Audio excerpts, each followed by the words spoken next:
orphan boy, and he had a meadow that was left to him, and he wanted to build a wall around his meadow. And so he comes upon an area where there's a palm tree that belongs to his neighbor. So in order to build around that palm tree, his wall would not become straight, and therefore it would become weak. So he asked his neighbor to give the palm tree to him so he can include it in his territory and build a wall around it. So his neighbor refused. So he tells him, you have many other palm trees and this one won't hurt you, so just give it to me so my wall can be straight.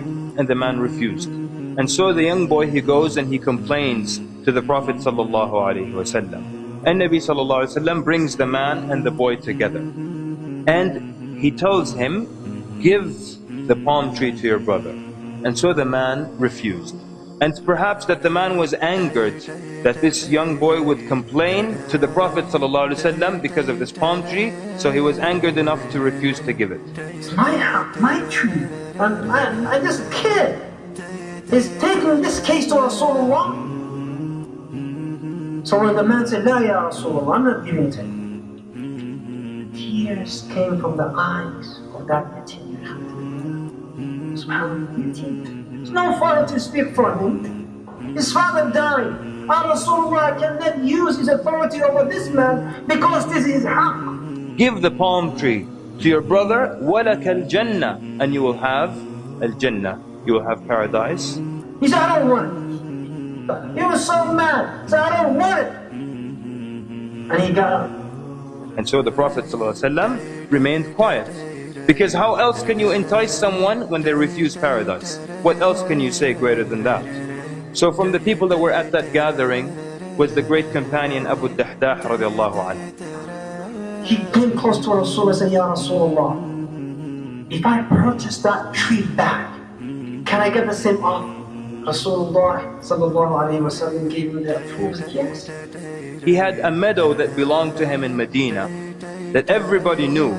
And it had 500 palm trees and a well and a house built in it. This was the meadow and the only possession of Abu Dahdah radiallahu anhu. But when he saw the equation in front of him and he saw that the end result was al-Jannah, so he says to the man who owns the palm tree, he says, do you know about my meadow?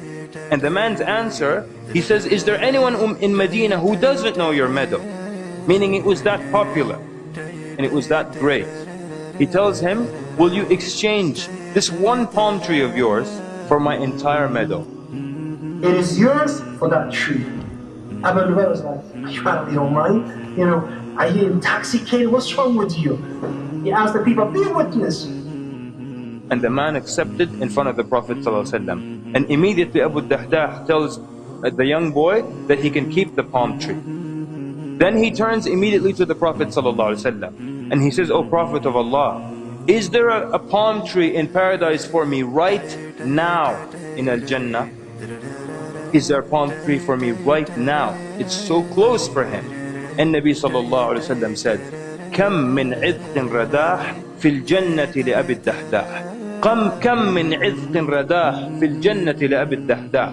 And Nabi sallallahu alayhi wa sallam is saying, how many of the idq, which is the part of the palm tree that bears the fruit itself, how many of these full parts are right now in Al-Jannah for Abu Dahdah? The narrator says the Prophet ﷺ didn't repeat it once, he didn't repeat it twice, he kept repeating it until Abu Dahdah got up and left that gathering.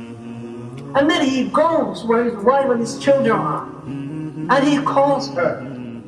قال يا أم الدحداح. Outside, he didn't even go in. He says, يا أم الدحداح. And she says, لبيك.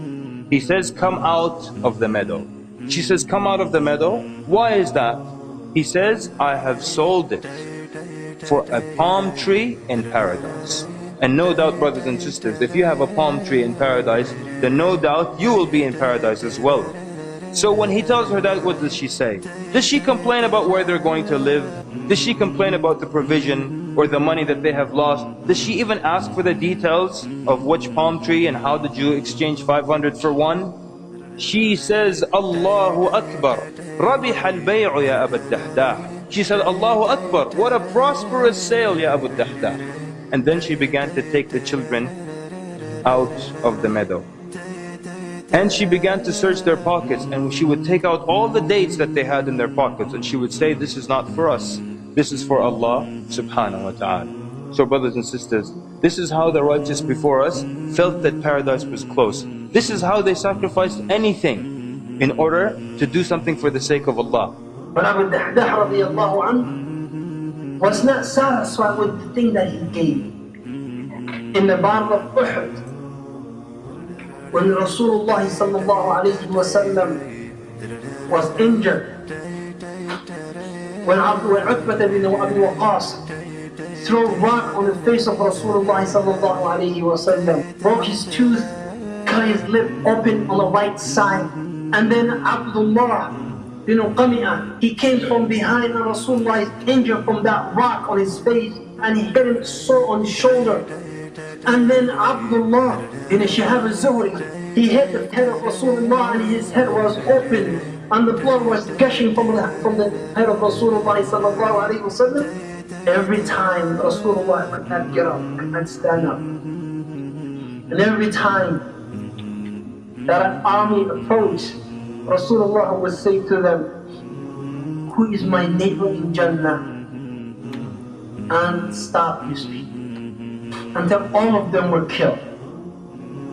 Rasulullah sallallahu alayhi wa sallam, after the battle was over, and he started turning and searching for the people who were killed. And who did he find in Ikhwati? He found Abu Dahdah killed. Abu Dahdah been killed. Rasulullah sallallahu alayhi wa sallam, he kneeled down and he looked at him and he said, Kam li Abi Dahdah min itqin wa rahmatin Jannah. He said, now, how many trees in Jannah for Abu Dahdah? How many trees in Jannah for Abu Dahdah? ولكم صدقت مودتي وبكم ألوذ وأستعين يا صحب ما لي غيركم يا رفعتي دنيا ودين ولكم صدقت مودتي وبكم ألوذ وأستعين يا صحب ما لي غيركم يا رفعتي دنيا ودين حتما سنذكر مجلسا جمع الشباب المخلصين وسنذكر